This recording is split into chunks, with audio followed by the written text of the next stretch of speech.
В региональном отделении «Единой России» обсудили поддержку семей с детьми региона. И это был не просто круглый стол. Партийцы впервые встретились в формате публичного коллективного приема, который прошел накануне в 19-й день рождения партии власти. Так, в обсуждении одного из главных приоритетов социальной политики региона приняли участие специалисты Минтруда, депутаты Госсовета, а также муниципалитеты, которые присоединились к встрече посредством видеосвязи. Павел Королев тему продолжит. Поддержка семей была и остается в числе приоритетных направлений работы «Единой России» и в Коми в частности. Более того, в этом плане наш регион задает тренды для всей страны. Чего только стоит принятый в прошлом году закон, согласно которому дополнительно выделено более миллиарда рублей на поддержку семей с детьми.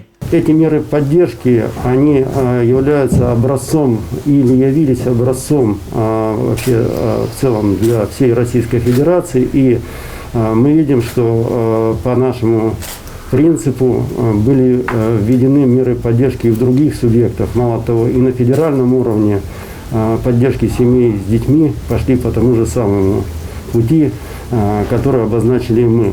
Благодаря дополнительным средствам семьи в Коми стали получать 150 тысяч рублей при рождении первого ребенка. Появились пособия на питание беременных. Эффективно показал себя и социальный контракт, согласно которому семьи получают не только пособие, но и возможность трудоустроиться. А в будущем году Минтруд предлагает ввести дополнительные меры поддержки семей, воспитывающих больше 7 детей. Сейчас таких в республике более 300. Еще одна инициатива – поправки в федеральный закон, согласно которому дети 14 и 18 лет, оставшиеся без кормильца, устраиваются на летнюю работу, но при этом не получают полагающуюся им доплату к пенсии.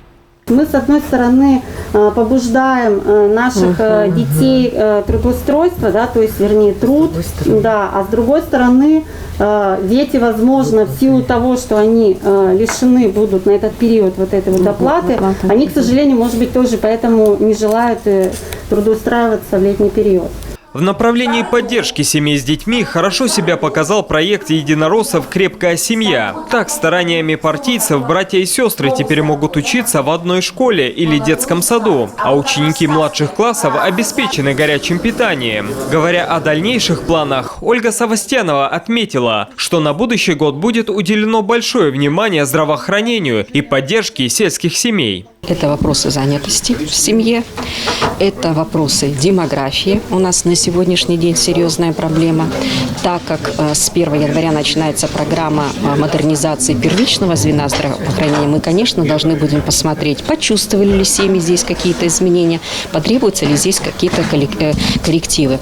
Мы сегодня очень большое внимание будем уделять людям, проживающим на селе, и семьям, проживающим на селе. Сейчас для семей разных категорий в республике действует свыше 70 мер поддержки. И, как отмечают партийцы, введение многих из них – это заслуга самих граждан. Ведь только совместная работа с населением позволит выявить и решить самые острые проблемы. Павел Королев, Евгений Окладкевич, Роман Боровиков, телеканал Юрган, Сыктывкар.